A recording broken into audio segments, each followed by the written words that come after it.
Second, Department of Trade and Industry, Region 10, Regional Director Lida Bunyao,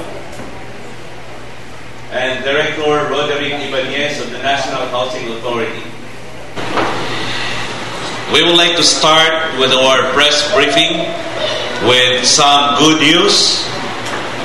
The second batch of the homeowners or sharers from the most affected area profiled through the Cathanor by the Task Force Bangon Marawi have each received 73,000 cash assistance from the Department of Social Welfare and Development. The financial assistance comprises livelihood settlement grant worth 20,000 and transitory family support package amounting to 53,000. With the LSG, the IDPs can continue or start with their own businesses, while the TFSP is going to be used for their food, shelter, education, and other necessities. Let us watch some video reports. The internally displaced persons of 2017 Marawi siege are continually being supported by the government.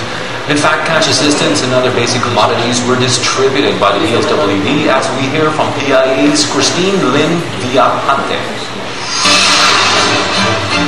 The Department of Social Welfare and Development continues to give cash assistance to the internally displaced persons in the most affected area of Marawi City.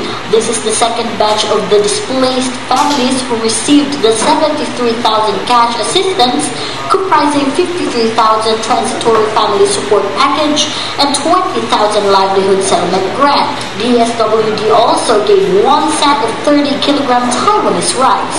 Balik pinag-iisipan ko po ngayon kung paano ko po gamitin sa magandang paraan para po mapalagi ko po yung pera. Siguro online business or sari-sari store, yun lang po yung kaya natin ito.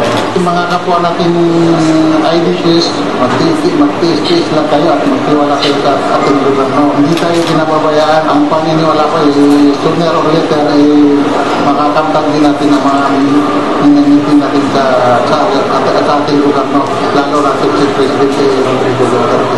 Task Force Bangon Marawi's Cathanor profiling played a vital role in identifying the legitimate displaced persons in the most affected area. The Cathanor database allows DSWD to see those IDPs that already received the assistance and those who are yet to accept. Meanwhile, DSWD's regional director asks the patients of the IDPs located at the least affected areas. Yung mga IDPs natin na nila at saka mga renters, hinihiling lang po namin na konting pasensya kasi kami dito sa field office, as much as we wanted to provide the services immediately or the soonest time possible, of course we need to have an official document and official assignment or directives coming from our central office. DSWD targets to serve 2,228 IDPs from the most affected area for this round. Christine Lynn Villahante of PIA-ICCC for the nation. The government, through the Department of Labor and Employment, or DOLE, distributed livelihood starter packs to internally displaced persons of Malawi. This to further support recovery work in and around the city after the 5-day blast. On the livelihood opportunities, due to its commitment to help the Marawi residents rise again, the Department of Trade and Industry continues the distribution of livelihood starter kits to the internally displaced persons of Marawi City. As of November 20, 2019, the DTI has distributed 30,530 various livelihood starter kits. It also continues to distribute bigasan starter kits, while other starter kits are still on procurement process. Meanwhile, the Department of Labor and Employment has provided the internally displaced persons of Marawi City sheltered in Bakwit Village in Matungao, Lanao del Norte with various livelihood starter kits. The 100 beneficiaries are graduates of the training courses on bread and pastry production, cookery, dressmaking, and electrical installation and maintenance. The trainings were facilitated by Sumpay Mindanao with support from Caritas Germany. on skills training. Confrontation in 2017. The beneficiaries meanwhile expressed thanks to the government, as we hear from PIA's Christine Lynn Viajante. The Department of Labor and Employment provided the internally displaced persons of Marawi sheltered in Bangon Village with various livelihood starter kits. The beneficiaries are graduates of the training courses on bread and pastry production, cookery, dressmaking, and electrical installation and maintenance, facilitated by Sumpay Mindanao with support from Caritas Germany. Dole Region 10 Director Attorney Geoffrey Suyaw emphasized that the kits intend to aid the IDPs in their recovery. Para po magkaroon kayo ng trabaho at pagkakayan para mabuhay po ninyo ang inyong mga sarili, ang inyong mga pamilya, kahit paano matustusan ninyo ang pag-aaral ng inyong mga anak.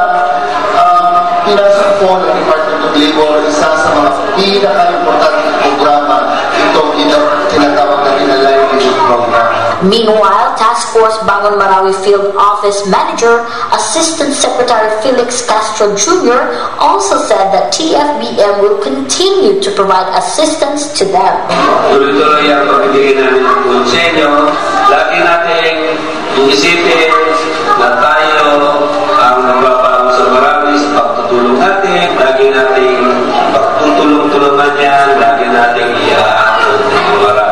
One of the beneficiaries expressed his gratitude to Dole and TFBM for the assistance provided to them. Kami po ay napapasalamat sa St. Lawrence at saka sa Sumpay Mindanao, sa Dole, hindi nila kami pinabayaan. So malaking pagpasalamat namin sa Task Force Bangon Marawi. Kahit nandito kami sa Matunggaw, sabi nila, napakalayong lugar na ito. Hindi nila kami nakakalimutan. Christine Lynn Viajante of PIAICCC for the Nation. So, in skills training, the Department of Information and Communications Technology partnered with the Barangay Local Government Unit of Gadungan in the conduct of a 3-day digital literacy training to 20 IDP trainees at the barangay for Tech 4Ed Center in Marawi City. Meanwhile, the Galing Mason Project of the Holcim Philippines in partnership with Technical Education Skills Development Authority and UN Habitat was officially launched on November 4, 2019. The Holcim and TESDA will provide a skills enhancement training program on carpentry and masonry to the IDPs, who are also beneficiaries of UN Habitat's Permanent Shelter Project. On the relief and financial assistance, the Department of Social Welfare and Development has also begun distributing financial assistance worth 10,000 pesos to each family from the less affected area of Marawi City based on the Captanor profiling. The residents also received the 30 kilos of rice donated by the Taiwan government through the World Vision Philippines. Sinimulan na ng Department of Social Welfare and Development ang pamamahagi ng cash assistance sa mga internally displaced persons mula sa mga less affected areas sa Marawi. Ang mga residente, lubos naman ang pasalamat sa natanggap na tulong. May ulat si Christine Viajante ng Philippine Information Agency. Malaki ang pasasalamat ni Asnawi Lala matapos makatanggap ng tulong mula sa Department of Social Welfare and Development. Sa DSWD, maraming salamat din kasi ginagampanan nila yung trabaho nila. Sa mga kapwa ko pong mga taga-Marawi, tiis-tiis lang, kabangon din tayo at saka ang gobyerno, naghanap sila ng paraan para mapalago at saka maibang tayo. Isa lamang si Asnawi sa daang-daang internally displaced person sa Marawi City matapos maganap ang gulo noong 2017. 10,000 pisong cash assistance ang ibinibigay ng DSWD para sa mga IDPs ng less affected area. areas. Ang mga beneficiary isa-isang tinutukoy base sa Catanor list. Dito, dumadaan sa biometric profiling ang mga apektadong residente para matiyak na makakatanggap sila ng sapat na tulong. Ang residenteng si Noroline gagamitin bilang puhunan ang natanggap na cash assistance. Nagpapasalamat kasi na malaking tulong sa amin yung 10,000 para sa bagong bagay ng mga tindahan. Makabukas kami ng tindahan na maliit. Bukod sa cash assistance, nakatanggap din ng 30 kilong bigas ang mga apektadong residente mula sa pamahalaan ng Taiwan sa pakikipagtulungan ng World Vision Philippines. Kabilang ang DSWD sa miyembro ng Subcommittee on Health and Social Welfare ng Task Force Bangon Marawi. Binuo ito para matiyak ang pagbibigay ng suporta at rehabilitasyon sa muling pagbangon ng lungsod. Christine Lynn Viajante ng PIA-ICCC para sa Bayan. On the issuance of repair and building permits for MAA residents through the Katagumbalay or rebuilding. Homeowners in MAA have started processing their applications for permits for the repair or construction of their houses starting July 30.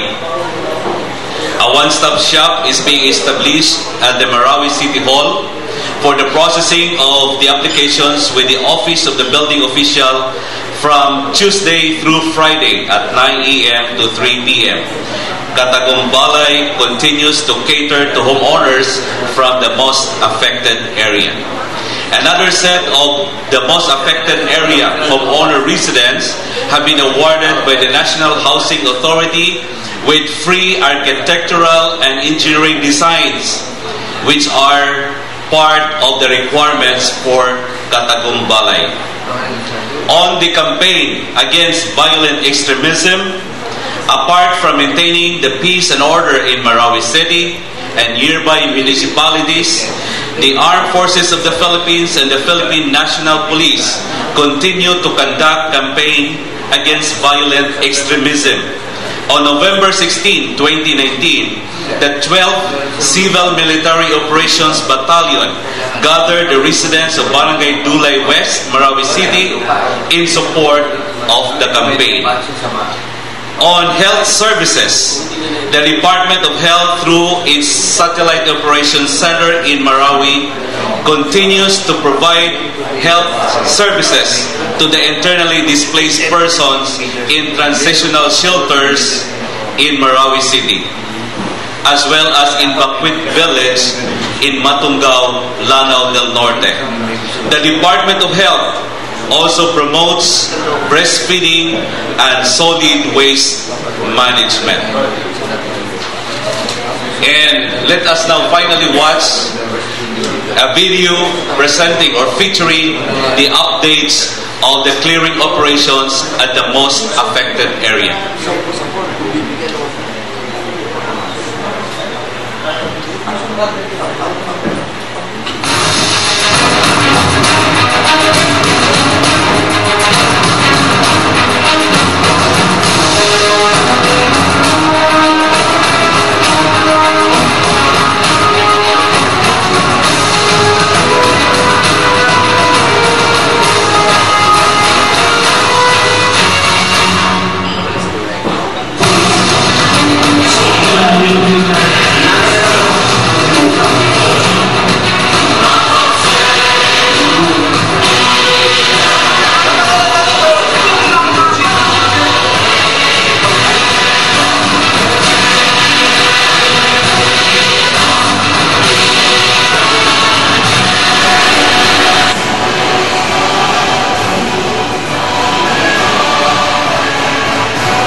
states, and I will now give the floor to the Normal Secretary Eduardo de Rosario for his opening statement. Good morning to all of you, the members of the media from Cagayan de Oro City. First, I would like to express my gratitude to Frank for organizing this press conference and to my co-panelists who are present this morning. We are now about to complete our debris management in the most affected area, and starting December and onward, we are to proceed with the construction of vertical public infrastructures project in the most affected area. For us, the heart and soul of the rehabilitation, and as far as infrastructure is concerned, is focused in the most affected area. That is why we are continuously monitoring the progress of our rehabilitation in the most affected area. In the debris management, we have two very important factors or activities being undertaken, and that is the clearing of the unexploded ordnance and explosives and the clearing of debris, the hundreds or thousands of buildings that have to be demolished and clear with the concrete and steel and other debris materials related to it. I would like to announce that the clearing of unexploded explosives and ordnances is now 95% complete. And for surface bombs, improvised explosive devices, we are 99% clear. So with this, we are now ready to move forward to the next step, and that is the building of public infrastructures like the construction of 24 barangay halls with health center and madrasa. In fact, yesterday we had the groundbreaking in 3 barangay halls, so that we can immediately start the construction starting December. And we expect that by December, January, February, and March of next year, most of the 22 infra projects in the most affected area will commence. So with that, I would like to state again that we are on track and we will complete the rehabilitation of the most affected area and the entire city not later than December of 2021. So we welcome, of course, the presence of the media from the Oro City, and we are now ready to have our Q&A session. We will now start the question and answer part of this press briefing. So the first one to ask question is from the Philippine Daily Inquirer, Mr. Ryan Rosauro.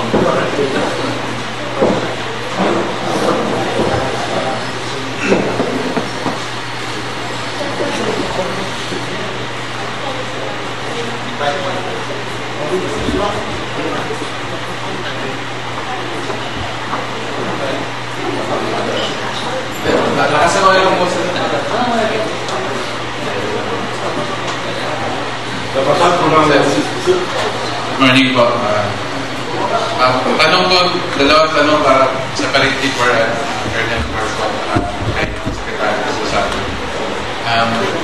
Una din sa camps po, sir. Based on Memorandum Order 41 issued on November 20, there's a DWGB created by the President to study the establishment of another camp. Is it necessary, based on your assessment, is another camp necessary to secure the city and nearby towns? Pangalawa po, kay Secretary de Rosario, sabi niyo 95% complete sa airdrop box. Tama ba sila? So, ilan in terms of bombs are we talking about dun sa 5%? And do dun sa 99% na surface pumps na sinasabi. Isabihin lahat ng surface pumps ay exploded na, na-detonated na together with aircraft pumps. Second question for Secretary De Rosario. Sabi niyo po, you wish to start by December. So ibig sabihin, we are able to utilize yung sinasabi ng DBM na hindi na-utilize ng Marawi Rehab initiatives na mag-expire ngayong December 31, 2019. So, you have actually 3 questions, and I was designated by Colonel Cuerpo to answer the question for him. So I am very much willing to give you the standpoint view of Task Force Bangon Marawi with regards to the military camp that we would like to have in the other side, because you will notice we have here the 100 Brigade on the left side, that is actually in the western portion, and there is the Agus River that divides the 100 Brigade and the most affected area. The military intends to have to build a new camp in the eastern portion, and that is what we are now we now term as the new military camp. Actually, there is a misconception there that new military camp, as if we are creating another brigade headquarters. Actually, we are just putting a military facility, a small military facility that will provide command and control for a battalion that will house about 120 soldiers.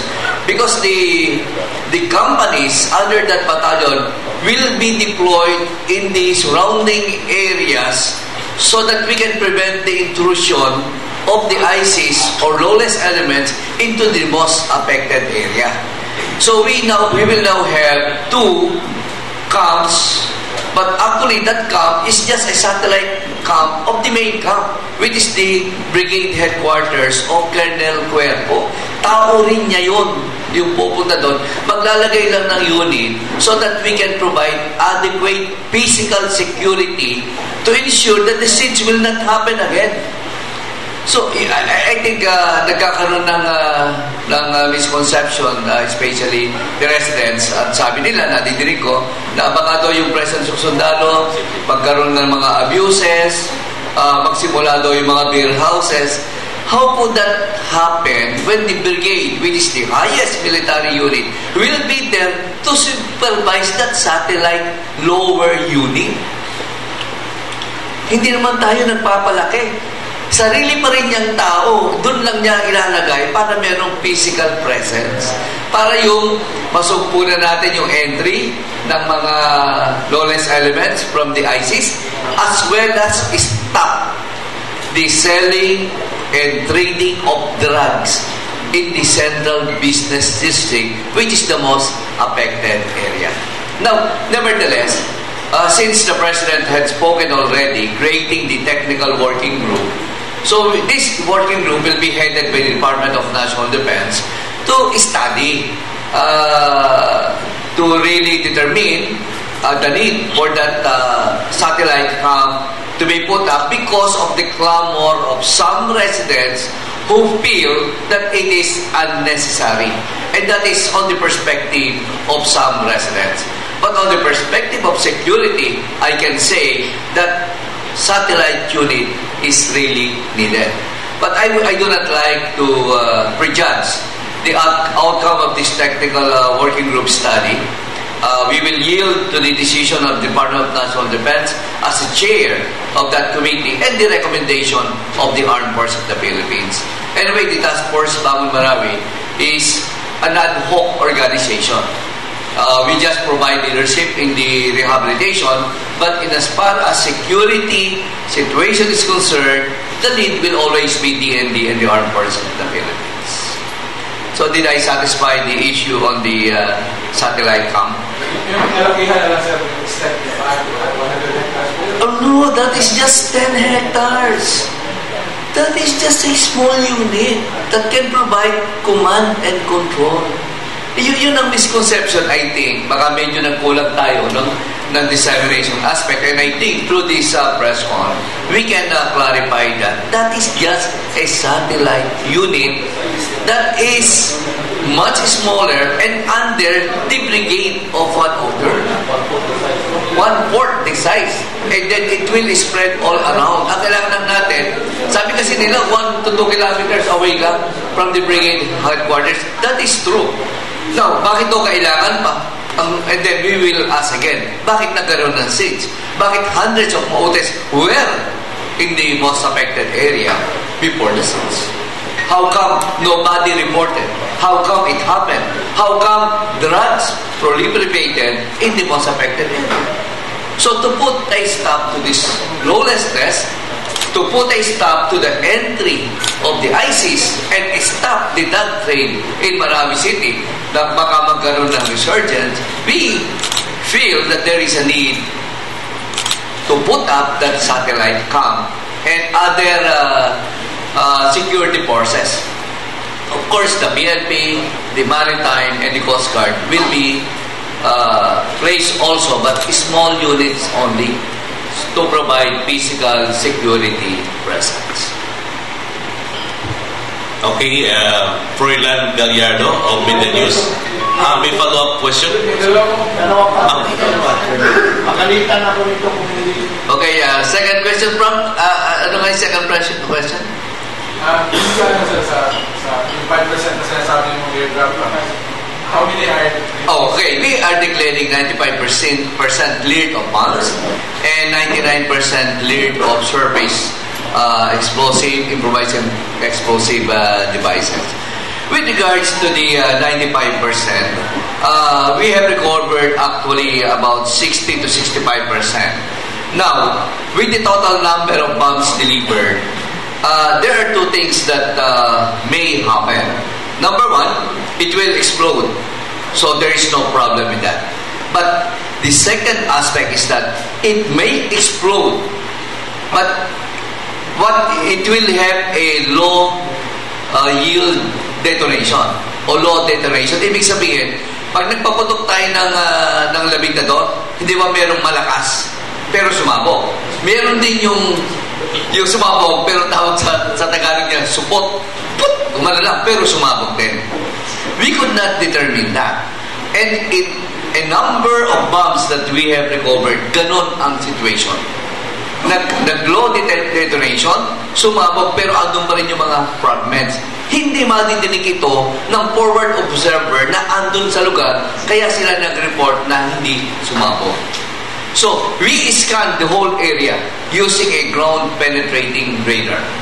And we are confident that it is cleared, but we do not like to declare 100%.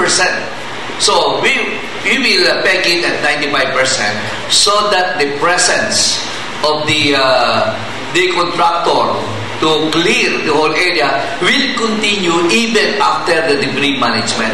Andun pa rin sila to assist if ever some bombs will be found, and that is the 5%. Just for us to have a physical presence ready to recover, retrieve, and detonate if ever 1 or 2 bombs will still be found. Now, on the third question, ano yung pangatlo? May pahabol. Yung sabi ng DBR na may mga pondo na hindi na... Okay. Actually, at that time that was conducted, the hearing, I think that was October. Indeed, there was about 4 billion. In the briefing the other day, and the record that we got is that there is still 400 million. Because after that hearing, some projects were due for approval by the Office of the President. That's why we had a groundbreaking. That was about the total package for that most affected area is 700 million, and other projects submitted for OP approval. So ang remaining lang is about 400 million. That is about today, as of today, 100 million. If the pending submissions will be approved, then this will be totally be used. The 2018 10 billion funds. Okay? Okay. Mr. Froilan Gallardo of Media News.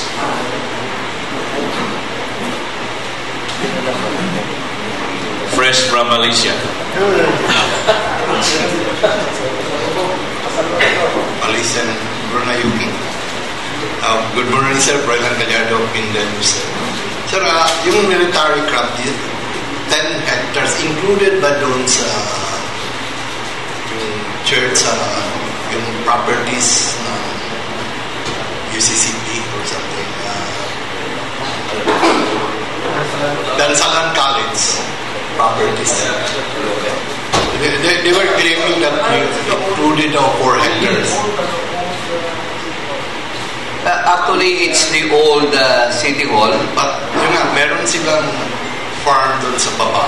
At saka yung part, ito yung Carmelite. Outside na. Outside na makakasama yun. It's only 10 hectares and there are, I think, about 10 claimants in that area.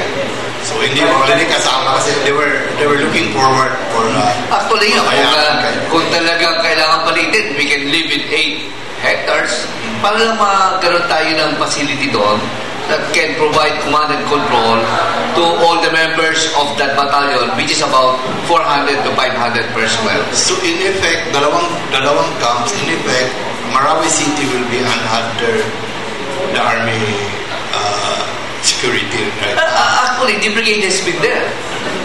Siguro for the last 34 years, andyan na yung brigade headquarters.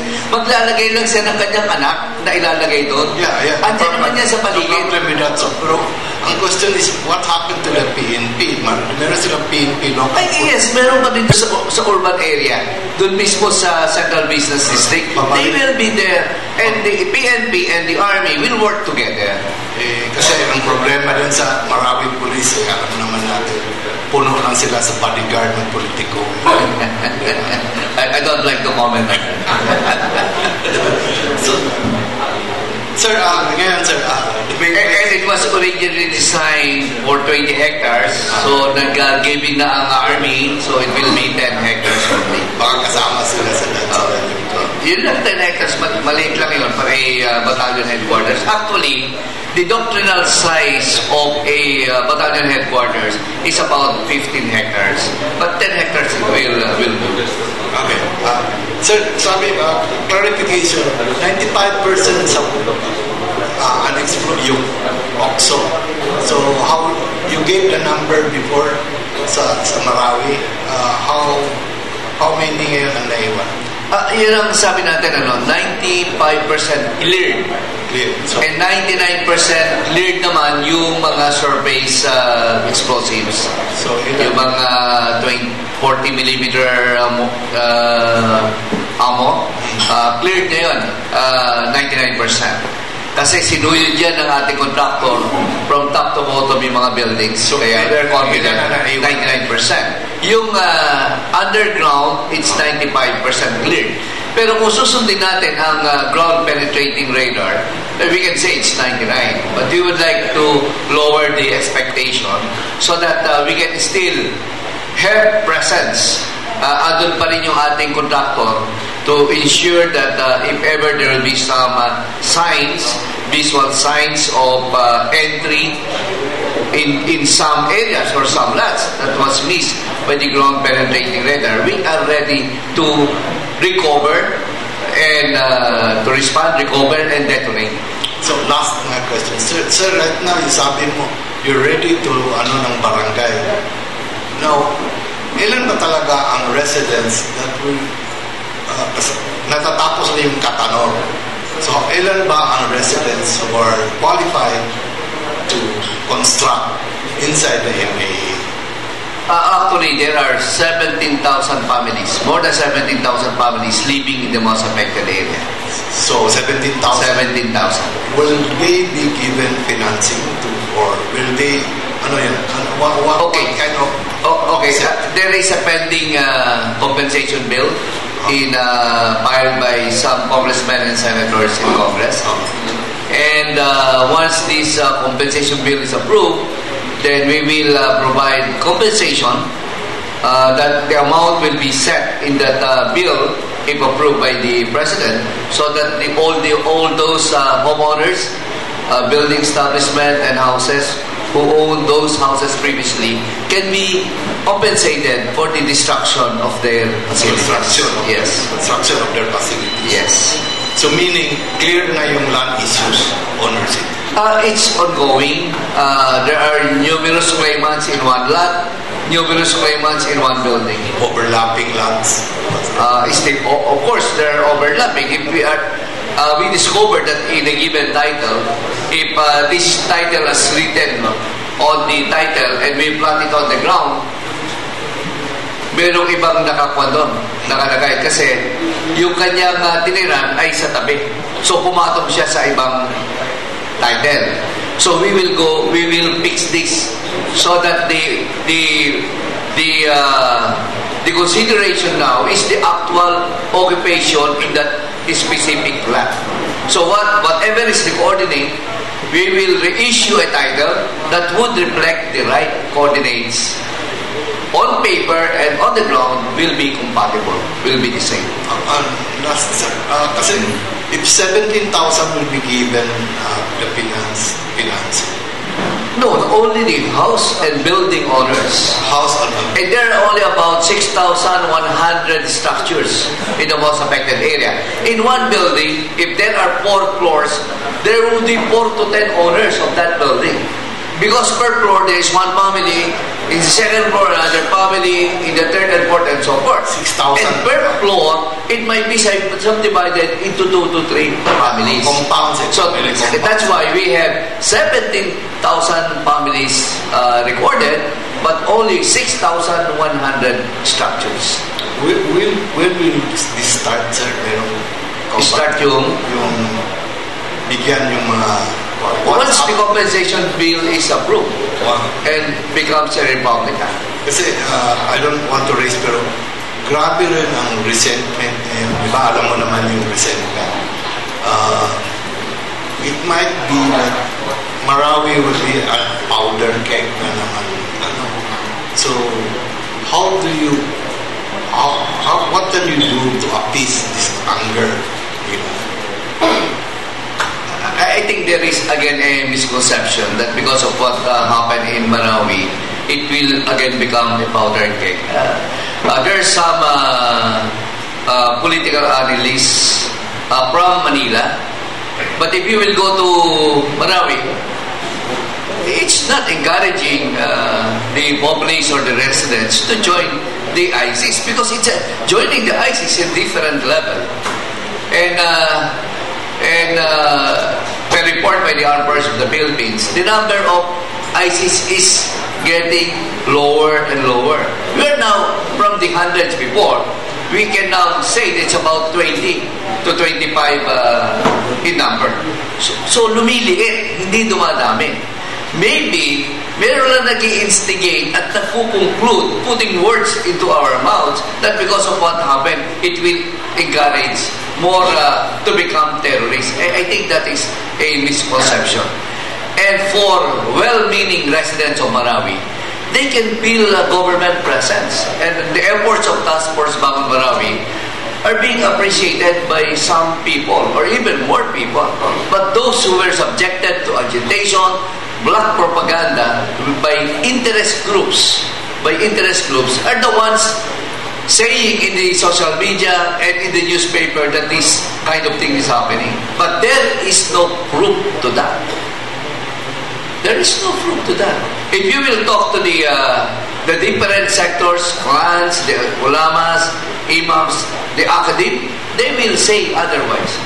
Because we have shown them the master development plan, and we are certain that the timetable is on track and we can deliver by December of 2021. Aside from the barangay halls, kasama pa yung public markets. Yes. In fact, sobra-sobra yung ating facilities. We are constructing 24 barangay halls with health centers and madrasa. We are constructing convention center. Mosque. The mosque, that cannot be funded by government, but we are looking for some foreign donors who will provide the construction or repair of the 31 mosques that were damaged. We are also constructing the Grand Padian Market, a sports complex which will be called Sarimanok Sports Complex, a hospital, the road networks with street lights, with traffic lights and CCTV to ensure that the whole most affected area will be, on the safety considerations and security reasons, will provide CCTV. And the road networks will be expanded. Thank you, sir. Okay. Thank you. Bobby Laksa of Rockler. Good morning, Secretary. Bobby Laksa again from Rockler. Sir, you mentioned that between December and March, vertical structures will start commencing constructions. How many structures are you going to commence between this time 5 months period, and what are the structures? And second question, sir, is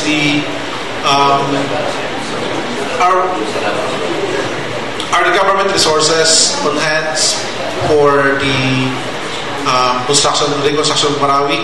Since there was a question on the propriety of the entering of foreign fundings, no? So, will the funding coming in from the GAA, or there will be a special funds for the reconstruction of Marawi? At the moment, it's all from the GAA.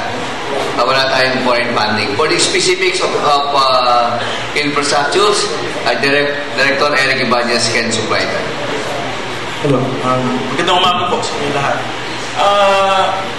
Sa loob po ng MAA, meron po tayong tinatawag na 22 components.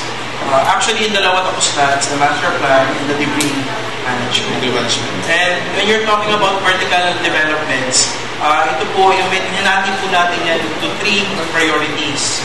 Yung sinasabi po ni Chairman, mag-start po ng between December and March, will be the first priority projects, such as yung barangay hall with health center and madrasa, the schools, DepEd, hospital, 200 classrooms, then the hospital, which being proposed as a 50-bed capacity hospital. And of course, dahil nga po, basically, the Maranaos are traders, so pinarioritize po ang paggawa ng Grand Padian, market po, and Peace Memorial Park, na andyan naman na ready na siya for improvement or construction. Then all others na mga components such as the police station, Bureau of Fire, sunod-sunod na po yan. Nasa second priority sila, nasa third priority. Actually, also by December, mag-groundbreaking na rin kami for the sports stadium natin sa sports complex natin sa Marawi. Kasi madali lang naman ang construction dahil hindi naman siya ganun kataas. So, para lang mag-boost na natin talaga na makakita na tuloy-tuloy ang ating rehabilitation sa loob ng Marawi.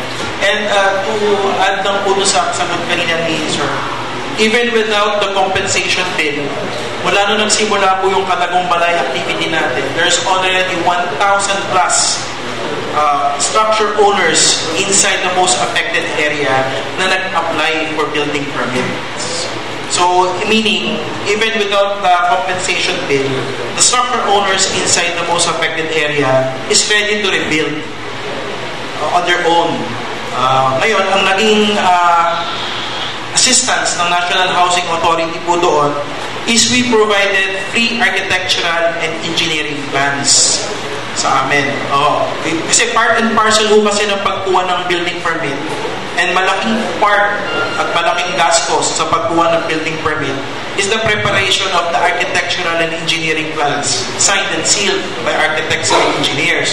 So, ang naging assistance po ng National Housing Authority with our pool of engineers and architects, we will provide free architectural and engineering plans for those who will apply or pwedeng mag-apply ng building permit sa loob ng most affected area. As of today, we are processing 129 plans. 10 na po yung na-award namin. There is 10 kami ngayon na i-award ngayong before end of November. Then, tuloy-tuloy po yun hanggang sa matupad namin yung pangako ng general manager namin, Marcelino Escalada Jr., na lahat ng IDPs na hihingi ng tulong sa NHA, kailangan po namin mapagsilbihan. 200 plus na po pala ang nabibigyan ng building permit. So, 200 out of 1,000 applications. Ay, klarahin ko lang, sir, ha? You have 1,000 applications with 200 approved permits for building permits. These are lands that are cleared from conflict with its adjacent lots. Ganito po yan. Once na-issue sila ng building permit, part and parcel kasi na requirement for the building permit is yung proof of ownership of the land. Kaya nga po kami, sa NHA, bago kami mag-design ng bahay or ng building nila, we require them to submit first that they are part of the Catalor system at na sila ay nasa social cartography na DNR para hindi nagbibigay kami ng plano kasi hindi naman pala sila makakapagawa. Last 2 questions, sir. Palak ko sa question sa GAA. Ando pa rin po tayo sa table ng 75 billion na requirement sa tsaka in a multi-year, sir, magkano yung budget na tinatarget ng DFBM? Actually, it's not 75. It's 60 billion. 60. 13.1 sa most affected area and 47 billion para sa less affected area.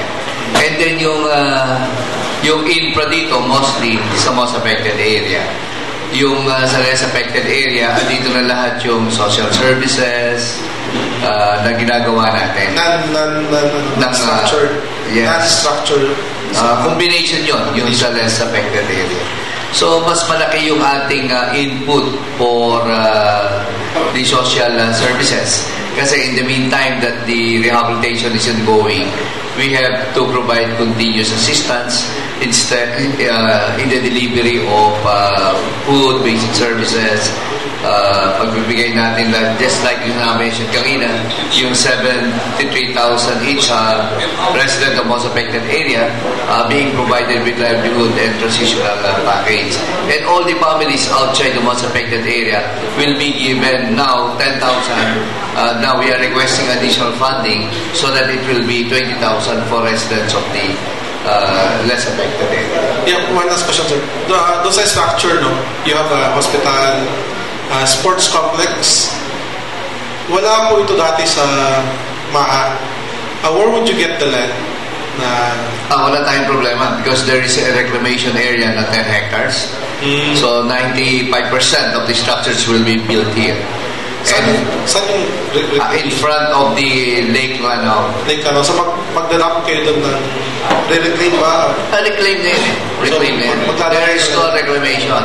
Yung existing reclaim area, yun ang dating Panian Market. Yung lugar na yun. Now, the city government owns that. So the government will put up the public facilities, the sports complex, convention center, the market, and even the port facilities and satellite units of the city government. Thank you very much. Now, let's hear the question from Ms. Dandy Macarambon of Radio Pilipinas.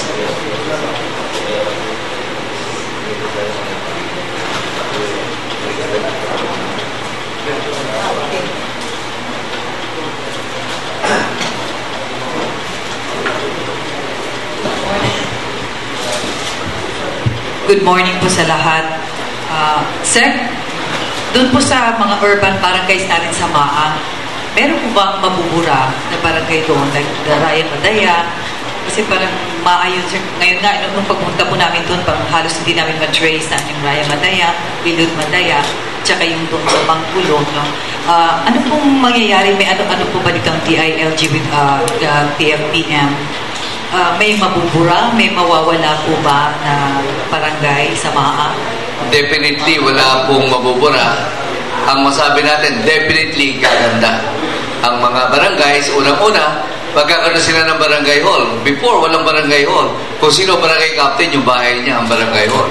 Ngayon, magkakaroon na ng permanent barangay hall with health center and madrasa school. So, defined na ngayon at mas yung kanilang territorial integrity will be more defined at we can improve the delivery of services with this putting up of barangay halls, madrasa, and health centers. Thank you, sir. Sir, were we able to delineate yung mga lots or land area doon na masasabi natin sa gobyerno po? Kasi meron po talaga masasabi natin na kanya sa gobyerno ang mga lupa na parang minahaya din po ng mga informal settlers. So, ngayon na medyo na na-clear na po yung area, were we able to delineate those areas na masasabi natin na kanya sa gobyerno? Well, actually, nagkandak ng social cartography ang DNR being the lead in the land resource management. So, na-determine natin yung mga claims for existing lands. Pati yung conflicting claims for lots, conflicting claims for structures. And then yung mga nakatira sa 20-meter easement fronting the Lake Lanao and 3-meter easement living in the Agus River, all these residents will be given a grant of house and land. Nagpapagawa ngayon ang National Housing Authority ng permanent houses, pati ang Social Housing Finance Corporation. So we are planning to construct 3,500. The places where this will be put up is now ongoing site development. And the actual building of permanent houses will commence December and January. For NHA projects combined with UN Habitat, it will start December. And UN Habitat also has started the construction in tandem with the Social Housing Finance Corporation this December. But most of the permanent housing projects under the National Housing Authority will commence by January. Follow-up lang po before sa last question po, sir. Sir, may mga land area doon na open for development para po sa mga prospect na investors na nais mo magtayo doon ng kanilang negosyo. Yun din po ba na-determine natin yung mga land area na yun na open for development? I think that's under the local government unit. We are not aware if there are some developers, investors who would like to get in. But I heard that there are some. But as to the exact number and what are the establishments, we are not privy to that. Lastly, sir, favorably doon po sa previous interview ko kay Colonel Cuervo at saka kay Asek Castro na in favor daw po kasi per dun sa mga panawagan din at pagkikipag-usap na sa taong bayan sa Marawi that they're in favor of the extension po ng martial law. You as the chieftain or the captain of the ship ng TFPM, are you recommending the extension? Marshal, thank you po. Thank you.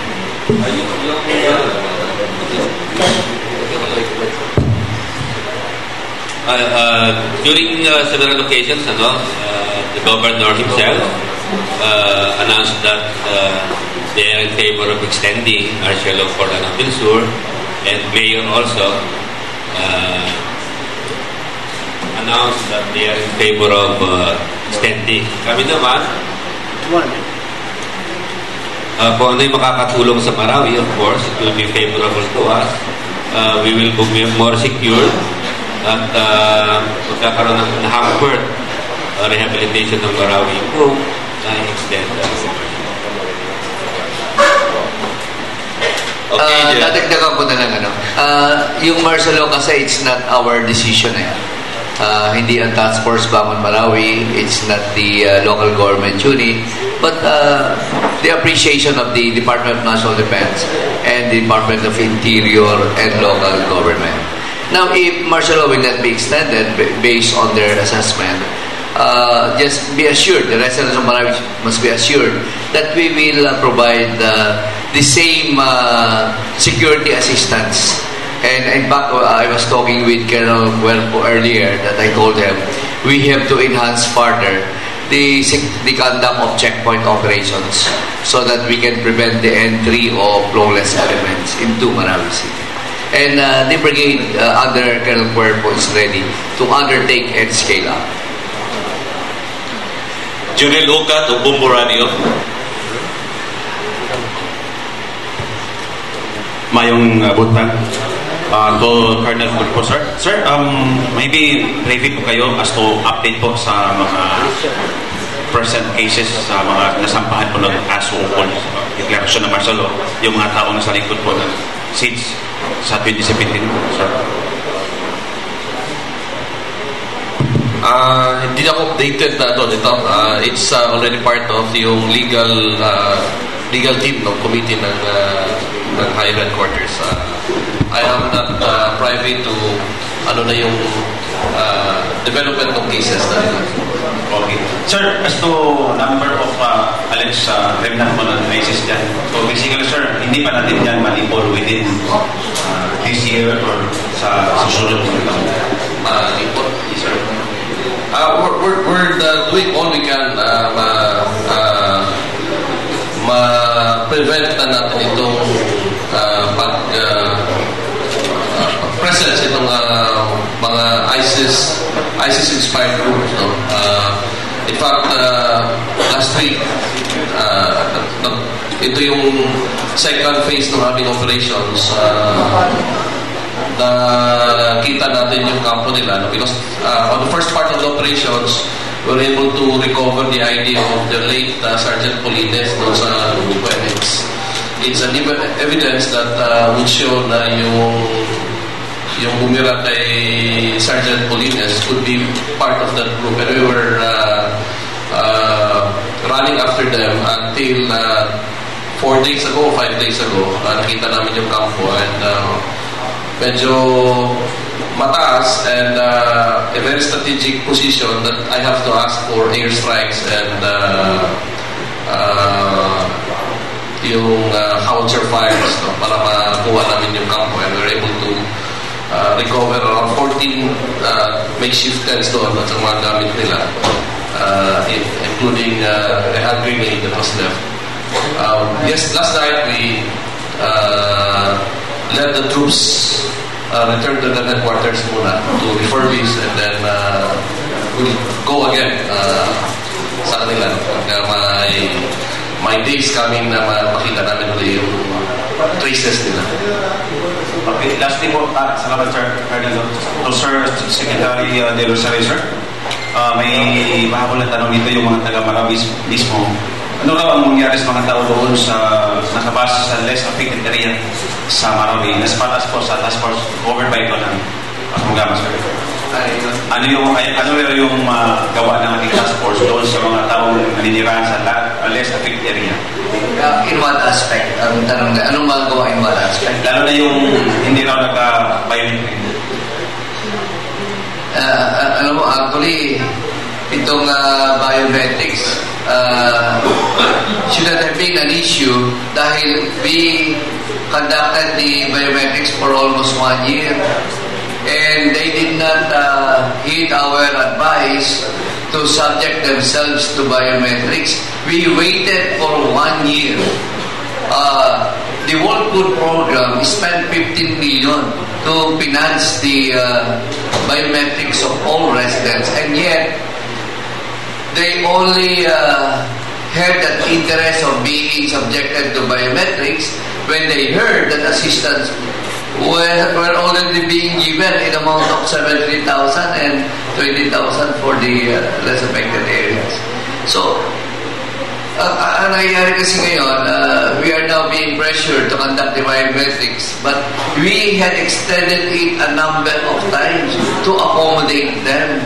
And yet, when the funds intended for the biometrics was utilized already, and board program doesn't have fund anymore to have an extension of biometrics, now some, maybe a few, are now clamoring to start again with the biometrics. But if we are going to ask ourselves, who should be blamed? Should it be the Task Force Bangon Marawi for conducting and having the patients to undergo the biometrics for 1 year? Or for those who would like to subject themselves just now? So that, I think that's the question that we should ask them.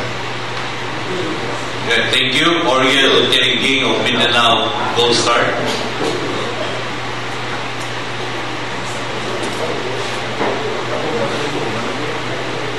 Good morning. My question really is should be on the last. Kasi ano ba tinitingnan natin sir sa mga criteria or indicators that Marawi has really recovered? Ano tinitingnan natin in the future to determine na umangon talaga ang Marawi? Well, actually, if we are to be successful, what are the gates that we can say or parameters that we can say that rehabilitation was indeed successful? I would like to base it on the three primary objectives of Marawi rehabilitation. First, the rehabilitation will be a catalyst for growth and sustainable development. And second, we were able to establish good governance. And third, a peaceful environment will prevail in Marawi City after the rehabilitation. All this public infra will be useless if there is no peaceful environment. So that would be the three important things that the rehabilitation must be able to achieve or attain. It will serve as a catalyst for growth, for sustainable development. We are going to have and establish good governance, and to top it all, a peaceful environment will prevail in Marawi City.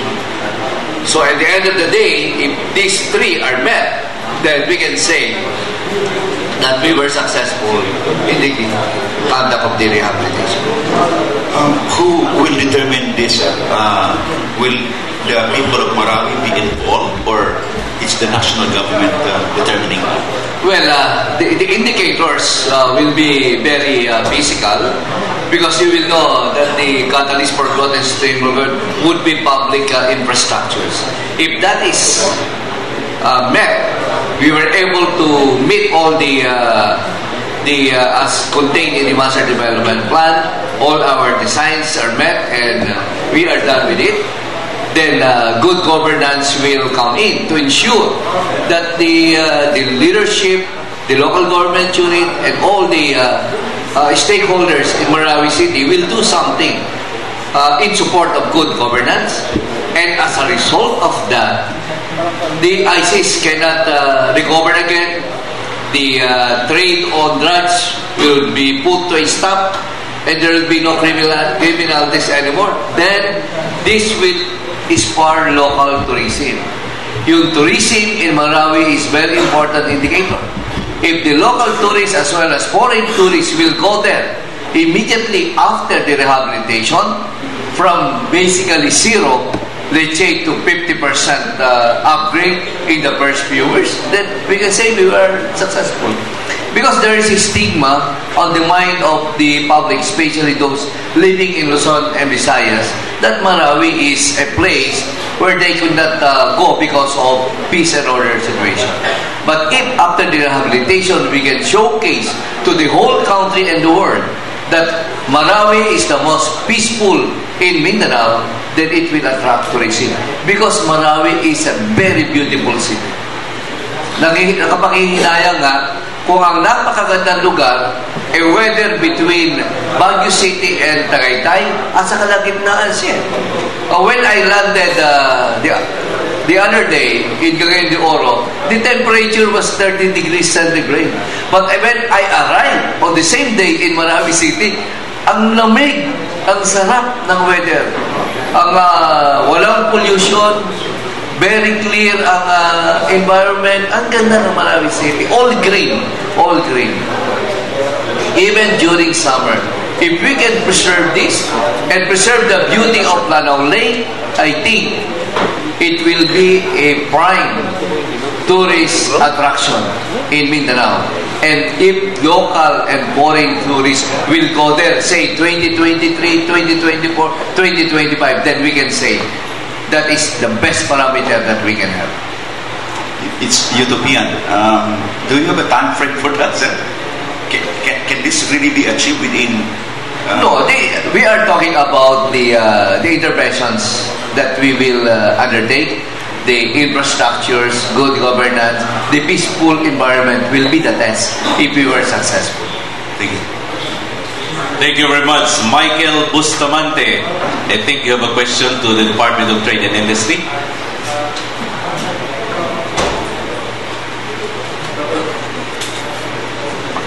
Okay, may kuto.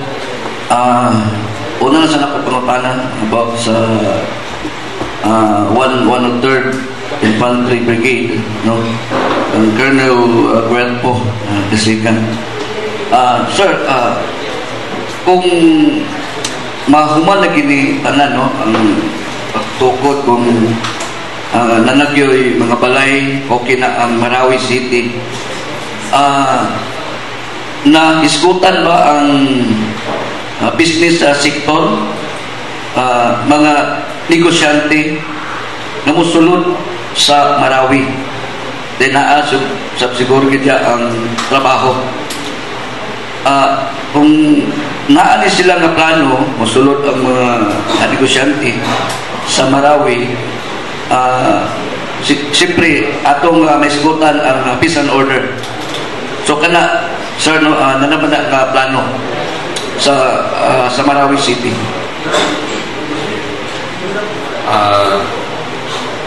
Murag dili siguro kung makatubagan na kay ang local government unit siguro makatubagan ng about negosyo na musudod sa Marawi. But on peace and security, sa peace and security, ang amuhang brigade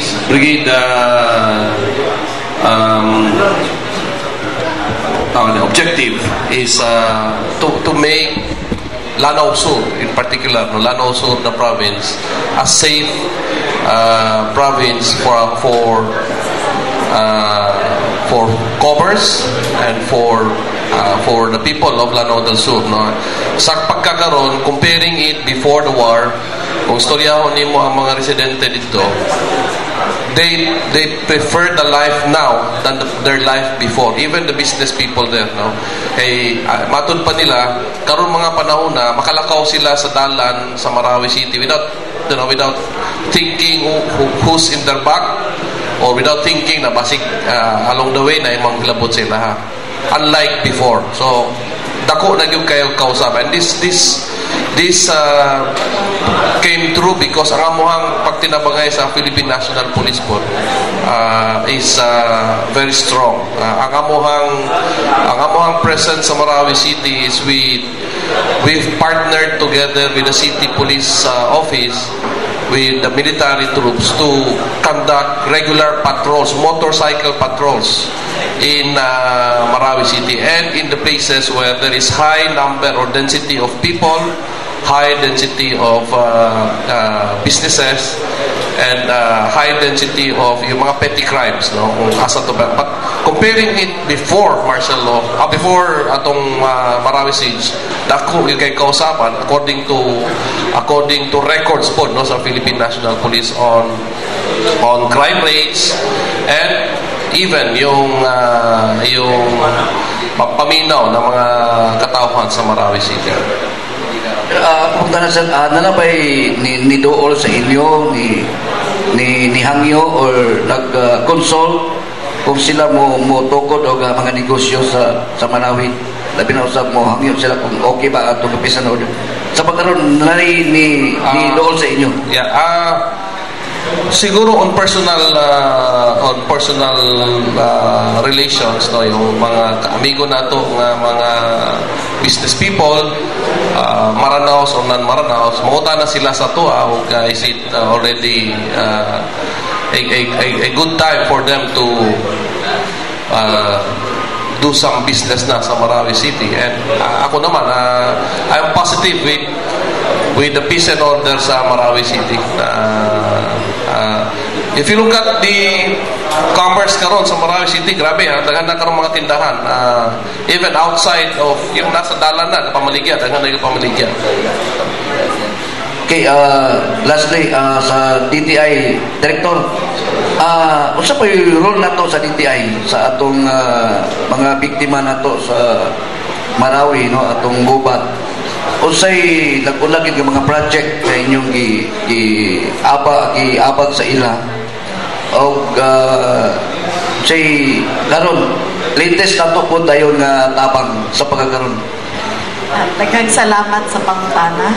Ang DTI, I think, sa business and livelihood, ang pinakadako nga funds nga gibubo sa Marawi. Kitagaan ni of more than 800 million to support the starter kits. No? Starter kits kanang pag-umpisa sa pagnegosyo sa katawhan. Originally, our profile is only 49,000 beneficiaries or pamilya, kada pamilya. And more or less 10,000 to 15,000 bigasan starter kits, sari-sari, school supplies, and naabot more than 10 million was allocated for marketing the products of Marawi, no? Kay kamauta nga ang mga Maranao by nature, mga negosyante yun ni sila. So in 2018, we have distributed 19,500 starter kits.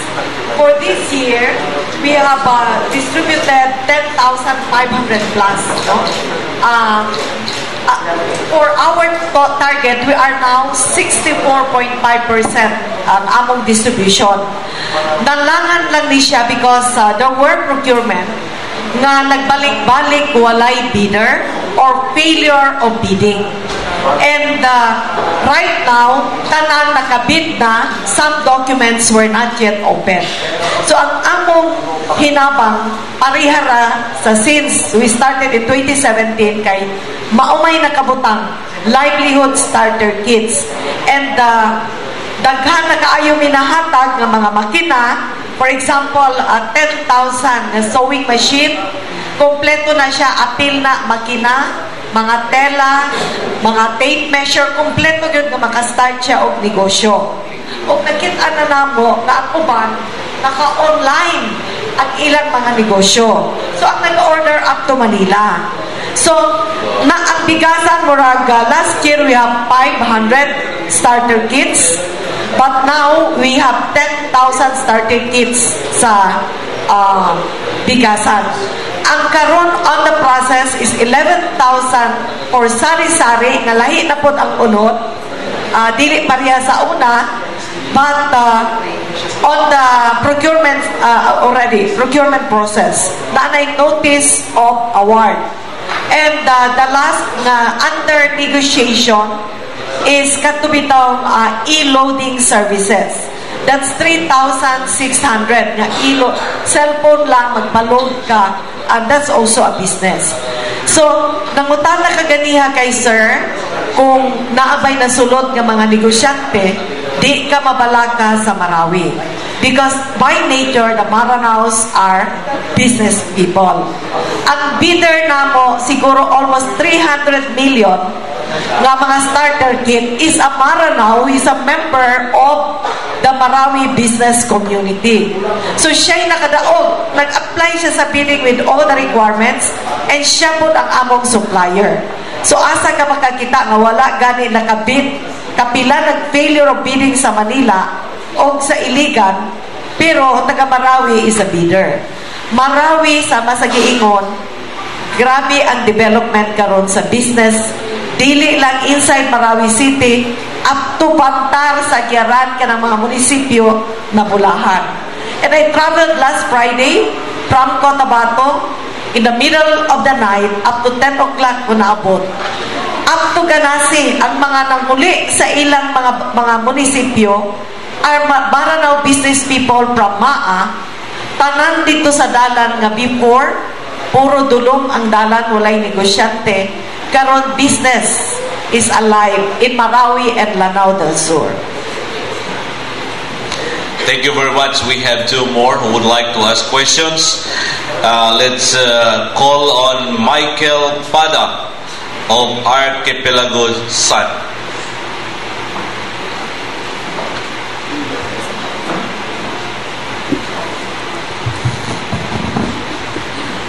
Good morning to everybody. To Secretary Rosario, you mentioned about 99% about clearing operation. And the kickoff will be either December or January. Now, is there any timetable for that matter? And second question,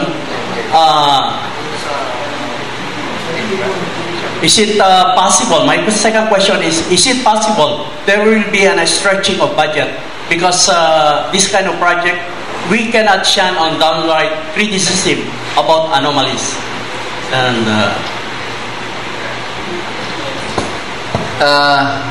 the first question is about the 99% clearing of unexploded explosives and ordnances. We declared 99% for surface bombs. Anything visual that you can see on top of the building or inside the floors of the building, and the lots, in the 250-hectare lot that comprised the most affected area. We declared 99%. You had mentioned earlier that after the 99% clearing operation, the infra projects and allied matters will kick off. And I want the timetable. Is there any timetable for that project? Because this is very important, so that the residents of Marawi will know if there is a true implementation of the project. Yes, as I have stated earlier, the three barangay halls, barangay complex, the groundbreaking started yesterday. On December 15, the Sarimano Sports Complex, and maybe plus 6 more barangay halls will also start with its groundbreaking. Okay, when will be the budget from DOM will be on hand for this collegial body, so that the people will know there is really an implementation? Well, actually, the process that Task Force Bangon Marawi does not receive any funds to implement all these projects. It's the different implementing agencies. So once the implementing agencies receive their budget, then they will implement. The Task Force Bangon Marawi is an integrator of all these projects. We monitor, we supervise. But with regards to their budgetary requirements, it is now the implementing agency who will submit all supporting documents to the Office of Civil Defense. Once processed, it is forwarded to the NDRRMC for submission to the Office of the President and eventual approval. Once approved by the OP, the SARO will be released by DBM to the implementing agencies. Ganun po ang procedure. Okay, thank you very much. The final question will be asked by June Berol of DXCO.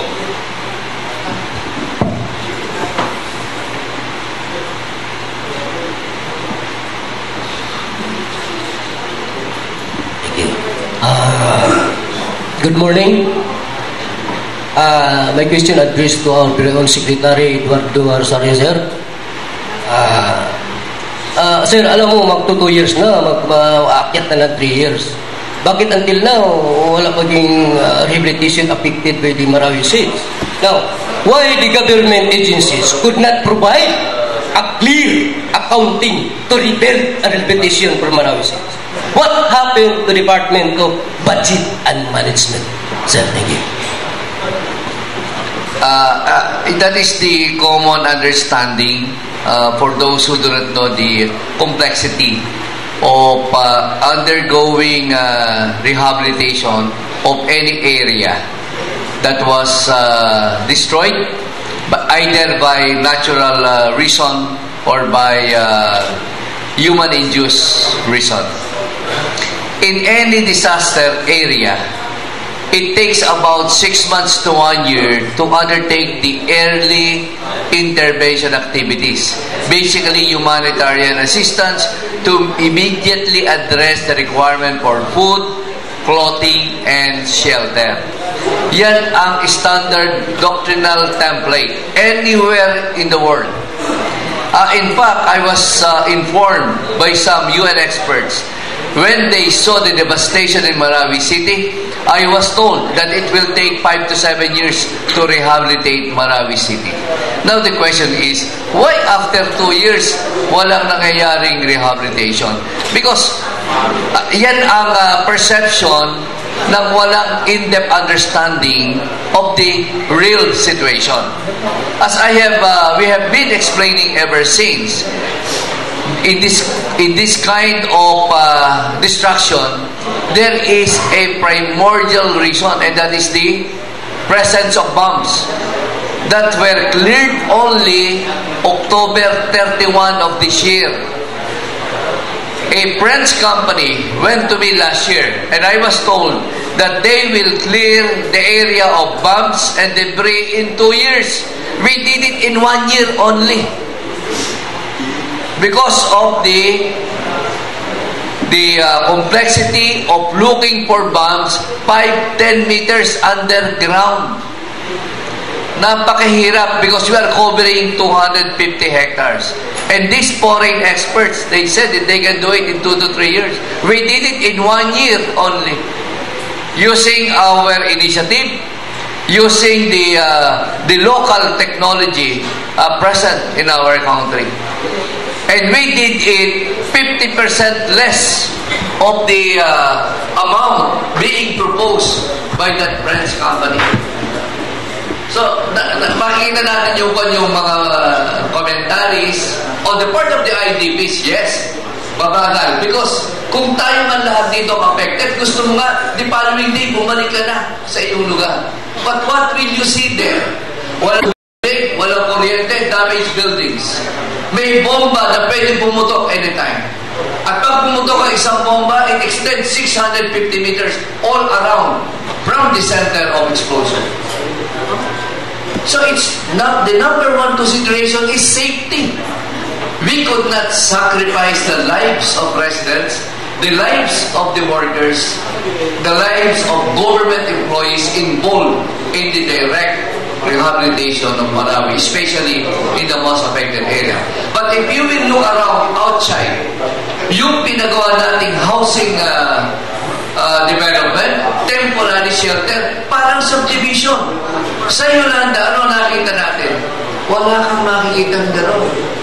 Ibig sabihin, there is no comparison at all with regards to the intervention of government in Marawi City. Ang permanent housing na ibibigay natin, masabi natin, it can compare with all the subdivision na being undertaken by private developers in the whole country. Pag natapos sa pinapagawa ng National Housing Authority. Mataas ang quality, mataas ang standard because that is the desire of the President. Kung gusto natin mabilis, babatikusin din tayo. Why? Kasi parang kahon lang yan. Parang karton lang ay papagawa natin. It's not livable kung gusto natin mabilis. But if you would like to do it right, we must exert more in cost, in quality, so that they will be having to stay in an area that is more or less comfortable, similar to their previous residences. Actually nga, sabi nga nila, mas maganda pa yung temporary shelter natin kaysa doon nakatira sa still in front of the Lake Lanao. Dikit-dikit mabaho dahil doon lahat napupunta. Mas maganda pa kayo ang kanilang situation. And that is only temporary shelter. Lalo na pag nakita nyo ang permanent shelter, 3 bedrooms, malaki ang area, 46 square meters. Ang dati nilang bahay, baka 20 square meters na or 24 square meters. So we would like to put premium on standard.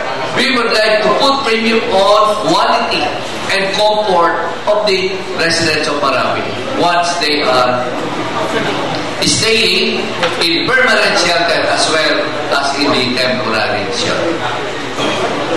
Okay, I hope I was able to emphasize.